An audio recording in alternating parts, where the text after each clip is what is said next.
नमस्कार साथियों। आ, ऐसा महसूस कर रहा हूँ मैं कुछ दिनों से कि आप लोग मुझे थोड़े से चिंतित लग रहे हैं। परेशान होना और चिंतित होने में थोड़ा सा फर्क है।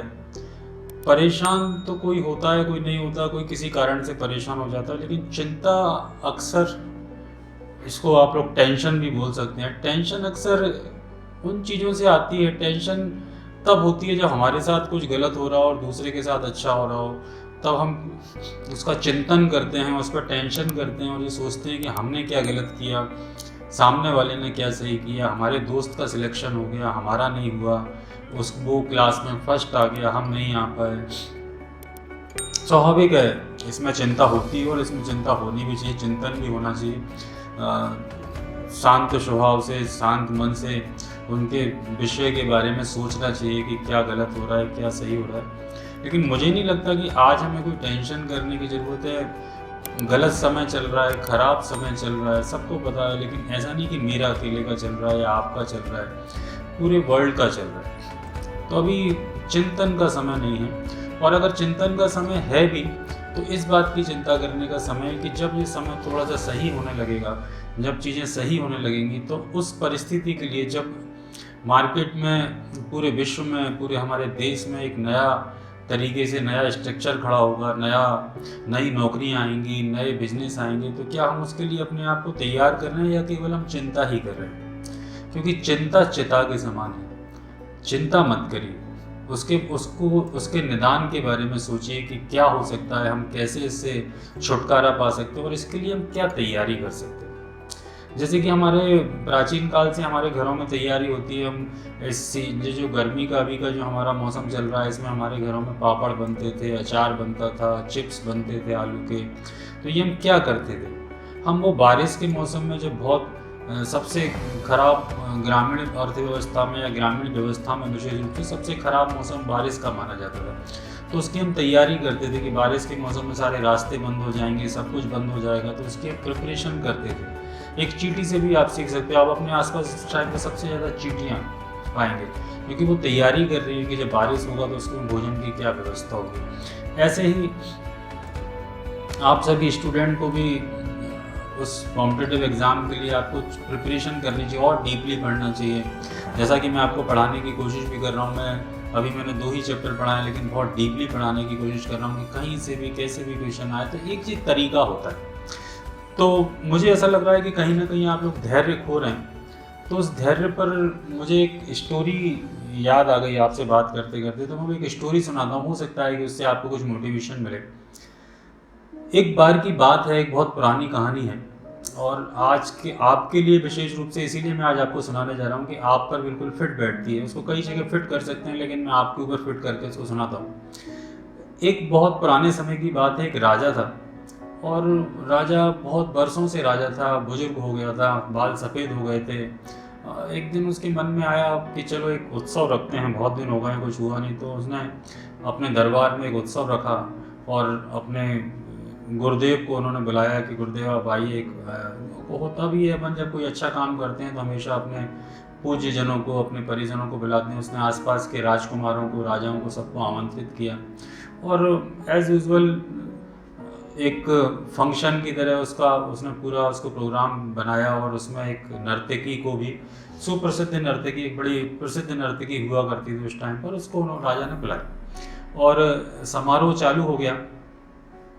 राजा ने, सभी लोग बैठे थे, और राजा ने एक अपने गुरुदेव को भी कुछ सोने की कुछ मोहरें सबसे पहले गुरुदेव को दी, नर्तकी के नृत्य करने से पहले की। और राजा ने मन में ये सोचा कि गुरुदेव भी जब वो अच्छा नृत्य करे तो राजा भी उसका कुछ न्यौछावर कर सकें, कुछ इस तरीके से कुछ राजा के मन में आए। स्वर्ण मुद्राएं बहुत सारी राजा ने गुरु जी को भी दे दी। नर्तकी का नृत्य चालू हो गया, उत्सव चालू हो गया, और सब कुछ चल रहा था, रात भर का प्रोग्राम था। तो अच्छे गीत और अच्छे नृत्य चल रहे थे, सब लोग आनंद ले रहे थे, सारी सभा थी, राजा भी थे, राजा का पुत्र भी था, राजा की पुत्री भी थी, गुरुजी भी थे, और भी बहुत सारे राजा राजकुमार थे, सारे लोग थे। तो लगभग सुबह का समय जब होने को आ गया, जिसको हम ब्रह्म मुहूर्त कहते हैं, सुबह 4 बजे के आसपास के समय, तो नर्तकी डांस कर रही थी, नृत्य कर रही थी, तो नर्तकी को थोड़ी तबले की आवाज़ थोड़ी सी कम सी सुनाई दी। तो नर्तकी को लगा कि शायद मेरा जो तबला बजाने वाला है वो ऊँघ रहा है। तो नर्तकी ने जैसे ही उसे लगा, तो नृत्य करते करते में और गाना गाते गाते में नर्तकी ने एक उसको जगाने के लिए एक दोहा पढ़ा, और वो दोहा बहुत ध्यान से सुनिएगा। बहु बीती थोड़ी रही, पल पल गई बिताए, और एक पल के कारण ना कलंक लग जाए। बहु बीती थोड़ी रही, पल पल गई बिताए, एक पल के कारण ना कलंक लग जाए। तो ये सुनते ही, दोहा सुनते ही, जो तबला बजाने वाला था, तबला वादक था, उसने सुना और वो एकदम सतर्क होके खड़ा एकदम बैठ गया और तबला बजाने लगा। और उसने उसको यही समझा कि उस दोहे का जो तबले वाले बंदे ने जो अर्थ निकाला वो ये था कि अब पूरी रात बीत गई है और थोड़ी सी बची है, तो अभी सो जाओगे तो राजा का दंड भुगतना पड़ेगा अगर सो गए तो, क्योंकि राजा के दरबार में आप नृत्य कर रहे हो, राजा के दरबार में आप तबला बजा रहे हो, तो अभी ऐसे कुछ भी हो सकता है। यही दोहा बगल में गुरुजी बैठे थे, गुरुजी ने सुना, और गुरुजी ने जैसे ही इस दोहे को सुना तो गुरुजी ने नर्तकी के चरणों में सारी की सारी स्वर्ण मुद्राएं अर्पित कर दी और सारी मोहरें उसके पैरों में चढ़ा दी। तो राजा को बड़ा आश्चर्य हुआ। इतनी देर में पीछे से दोहा सुनते ही राजा की लड़की ने अपना गले में से अपना 9 लाख का हार उतारा और वो भी नर्तकी को भेंट कर दिया। इसके बाद हाल ही राजकुमार ने भी अपना मुकुट पूरा का पूरा नर्तकी के चरणों में समर्पित कर दिया। तो राजा को बड़ा आश्चर्य हुआ कि यार गुरुजी ने सारी मोहरें चढ़ा दी, उनकी प्यारी बेटी ने, पुत्री ने, राजकुमारी ने अपना पूरा 9 लाख का हार, मतलब उस समय 9 लाख रुपए का हार ऐसा कहते थे कि वो समर्पित कर दिया। और राजकुमार ने अपना मुकुट रख दिया उसके। राजा सोचने लगा कि रात भर से नृत्य चल रहा है, ऐसा क्या हो गया, एक छोटे से दोहे से सारे लोग अपनी मूल्यवान वस्तुएं बहुत खुशी खुशी होकर नर्तकी को समर्पित कर रहे हैं। तो राजा सिंहासन से उठा और नर्तकी से बोला कि तू ये क्या कर रही है, एक दोहे के द्वारा तूने सबको लूट लिया। तो राजा के गुरु बोले कि नहीं महाराज, ऐसा नहीं है, इस नर्तकी ने मेरी आंखें खोल दी। और गुरुजी के आंखों में आंसू थे और गुरुजी कहने लगे कि राजा जी, इस डांस करने वाली को, इस नर्तकी को नीच मत कहिए, इसको इस तरीके से मत बोलिए, क्योंकि ये मेरी गुरु बन गई है, क्योंकि इसने इस दोहे से मेरी पूरी आंखें खोल दी। और इस दोहे के द्वारा ये कह रही है कि अब मैंने अपनी सारी उम्र, बहु बीती थोड़ी रही, मैंने अपनी सारी उम्र जंगल में तपस्या करते करते बिता दी और मेरी थोड़ी सी उम्र बची है और मैं इस नर्तकी का नृत्य देखने राजसभा में चला है, तो इसका मुजरा देखकर मैं अपनी साधना को नष्ट करने चला आया। तो ये नर्तकी कह रही है कि बहु बीती थोड़ी रही, पल पल गई बिताए, एक पल के कारण ना कलंक लग जाए। तो मैं अच्छा खासा जंगल में तपस्या कर रहा था और मेरे इस कृत्य के कारण कि एक तपस्वी होने के बाद मैं यहाँ पर एक नर्तकी का मुजरा देख रहा हूँ, तो मेरी इसने आंखें खोल दी और मैंने सारी मोहरें इसके चरणों में समर्पित कर दी और अब मैं तो जंगल की ओर जा रहा हूँ। इतने में राजा की पुत्री बोली कि पिताजी, मैं जवान हो गई और आप बरसों से आंखें बंद किए बैठे हैं, आप मेरी शादी नहीं कर रहे हो, आपका ध्यान ही नहीं है, ना आपने मेरे लिए कोई लड़का ढूंढा, ना मेरी कोई शादी की। तो मैं तो आज रात को इस प्रोग्राम के बहाने से आपके एक मंत्री के साथ, एक मंत्री के पुत्र के साथ रात को भागने वाली थी शादी करने के लिए, लेकिन मैंने जैसे ही इसका दोहा सुना कि बहु बीती थोड़ी रही, पल पल गई बिताए, एक पल के कारण ना कलंक लग जाए। तो मैं भी ये सोच के, इस दोहे से मुझे ये प्रेरणा मिली कि अब मैं इतने दिनों तक मैंने इंतज़ार किया है, तो थोड़े दिन और कर लूँ, कभी ना कभी तो आपके दिमाग में आएगी और आप मेरी शादी कर देंगे, नहीं तो मैं अपने कुल पर कलंक लगा करके किसी मंत्री के पुत्र के साथ भाग जाती, तो आपके ऊपर बहुत बड़ा कलंक लगता है। तो इसने मेरी आंखें खोल दी और मैंने इसलिए 9 लाख का हार इसके चरणों में समर्पित कर दिया। इसके बाद राजकुमार बोला राजा का पुत्र कि पिताजी, आप वृद्ध हो गए और आप उतने वृद्ध होने के बाद भी आप अपना राजपाट मुझे नहीं दे रहे। तो मैंने तो आज के इस उत्सव के बाद मैंने सोच लिया था कि कुछ सैनिकों को मिला करके आपकी हत्या करने वाला था मैं तो, और उसके बाद मैं अब राजपाट संभालने वाला था। लेकिन इस नर्तकी के दोहे ने मुझे मेरी आंखें खोल दी और मुझे इस दोहे से ये समझ में आया कि थोड़े दिन की बात है, आज नहीं तो कल राजा अपना सारी सत्ता मुझे ही सौंप देंगे। क्यों मैं अपने पिता का कलंक अपने ऊपर लगाऊं? और तो इसलिए मुझे लगा कि ये दोहा मुझसे कह रहा है कि धैर्य रखो।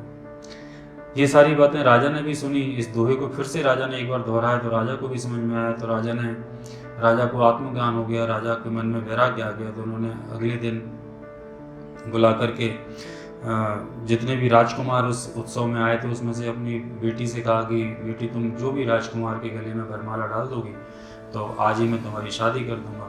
और राजा ने अपने पुत्र से कहा कि आज से मैं तुम्हें राजा घोषित करता हूँ, आज ही मैं तुम्हारा राज तिलक कर रहा हूँ। तो राजा ने युवराज का राज तिलक भी कर दिया। तो और राजा सब त्याग करके गुरुजी के पीछे पीछे उनकी शरण में चला गया। ये सब देखकर नर्तकी ने भी सोचा कि एक दोहे से जब इतने सारे लोग सुधर गए तो मैं क्यों ना सुधर जाऊं। तो वो भी आके उसके मन में भी वैराग्य आ गया, वो भी जाके एक संत बन गई, साधुनी बन गई और बुरा नृत्य उसने बंद कर दिया और ईश्वर से बोली कि हे ईश्वर, मुझे माफ़ करना, आज से मैं बस केवल तुम्हारा ही नाम सिमरन करूँगी। तो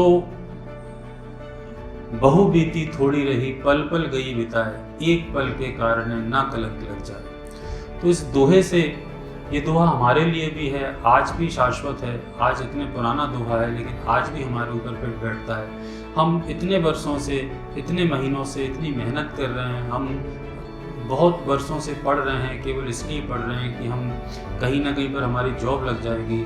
तो मैं भी आपसे ये कहना चाहता हूँ कि बहुत बीती थोड़ी नहीं, बहुत कुछ बीत गया है, बहुत मेहनत कर ली, बस थोड़ी सी रह गई, थोड़ा सा रह गया है। बहुत ही जल्दी बहुत ही खुशखबरियाँ हमको मिलने वाली हैं, बहुत सारी वैकेंसीज आने वाली हैं। तो आप एक पल के कारण थोड़ा सा रह गया, बिल्कुल थोड़ा सा रह गया है, उस पल के कारण कहीं ऐसा ना हो कि हम अपना धैर्य खो दें, अपना पेशेंस खो दें और हमें कलंक लग जाए। कलंक लग जाए मतलब हम कहीं ना कहीं अपना पेशेंस खो दें और हम संयम खो दें अपना, और हम ऐसा सोचने लगें कि अब हमारा कुछ नहीं हो सकता। तो ऐसा कुछ भी नहीं है। मैं एक बार आपसे फिर से कहूँगा कि बहु बीती थोड़ी रही, पल पल गई बिताए, एक पल के कारण ना कलंक लग जाए।